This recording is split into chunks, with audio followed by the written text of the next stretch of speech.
Cuffs and Kisses. The Edge of Control Part 2. Ryan's heart was still hammering in his chest as he stepped out of the warehouse, the cool night air doing little to calm the heat that lingered in his veins. He tried to focus, to remind himself of why he was here in the first place. But Jax had muddled everything. The footsteps he'd heard approaching before Jax disappeared had belonged to his partner, Sarah, who was now standing by the patrol car, tapping her foot and giving him an eyebrow raise. "Everything okay, McHale?" she asked, her voice dripping with sarcasm. Ryan wiped a hand over his face, trying to shake off the fog of what had just happened. "Yeah, just checking things out. Thought I saw something, but I guess I was wrong." "Uh-huh," Sarah said, clearly unconvinced. "And how's our favorite criminal mastermind? Still giving you a hard time?" Ryan hesitated. The last thing he needed right now was Sarah reading too much into this. She was sharp, perceptive, and suspicious as hell. She'd been watching him closely lately, likely sensing that something wasn't quite right. "He's fine. Not involved," Ryan muttered, keeping his voice neutral. "Let's head back to the station." Sarah didn't press, though her skeptical look said she wasn't buying it. They got back in the car, and the drive was filled with a heavy silence. Ryan's mind was elsewhere, wrestling with the chaos inside him. The truth was, he had no idea what he was doing anymore. There was no way he could keep this up for long. The next few days were a blur of routine, but everything felt different. Ryan couldn't look at the evidence the same way, couldn't focus on the criminals he was supposed to be chasing. All he could think about was Jax, his lips, his touch, his words. He wanted more, and that terrified him. It wasn't until Monday morning that Ryan got a text that pulled him out of his spiraling thoughts. "Meet me at the park at 2 p.m. Don't bring backup. I'm not stupid. Jax." Ryan read it twice, his stomach doing a weird flip. The park. He hadn't been there in years, except for patrols, of course. But to meet Jax, there was something about the simplicity of it that felt reckless. He didn't respond. Instead, he spent the next few hours trying to convince himself it was a bad idea. He couldn't go. It was dangerous.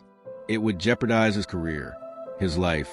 But as the clock ticked closer to 2, Ryan found himself heading toward the park. When he arrived, he parked across the street, his fingers tapping anxiously on the steering wheel. It was just a meeting, just a conversation, right? He had to tell himself that. He couldn't keep letting his emotions dictate his actions.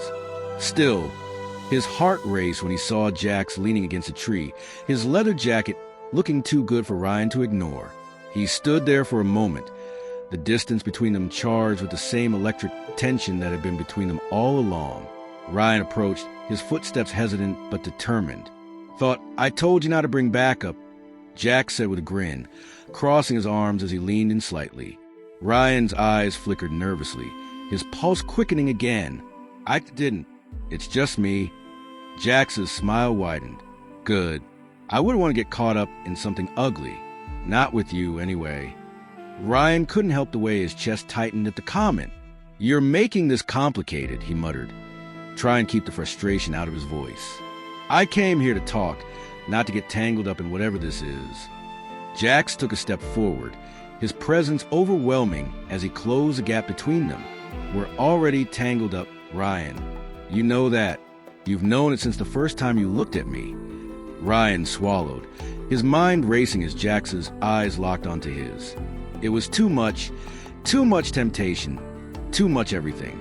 "I can't keep doing this," Ryan said, his voice softer than he meant to be. "You're not supposed to be this." Jax leaned in closer, his breath hot against Ryan's ear as he whispered, "What, Ryan? What am I supposed to be?"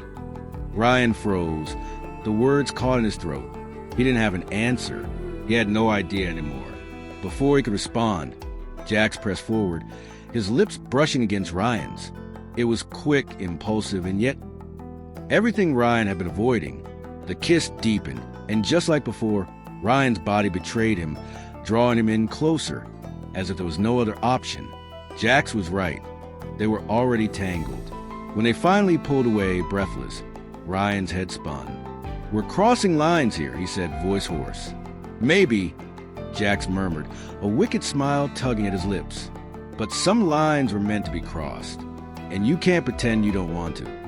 Ryan looked at him, his mind a whirlwind of doubt and desire. His job, his code, his life. But Jax made him feel alive in a way no case ever had.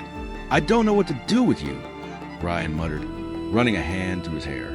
"You'll figure out," Jax said, reaching out to touch Ryan's arm gently. "In the meantime, maybe you just need to stop overthinking it. Let yourself breathe for a change." Ryan's breath caught in his throat. As much as he hated to admit it, Jax was right. He was so wrapped up in control, in doing what was right, that he forgot how to feel. "Maybe," Ryan said, his voice quiet as he looked into Jax's eyes. "But I can't be the guy who breaks all the rules. I'm still a cop." Jax's gaze softened, and he took a step back, his hands in his pockets. "I'm not asking you to be anything, Ryan. Just be with me. Let's see where this goes. We'll break whatever rules we need to, together."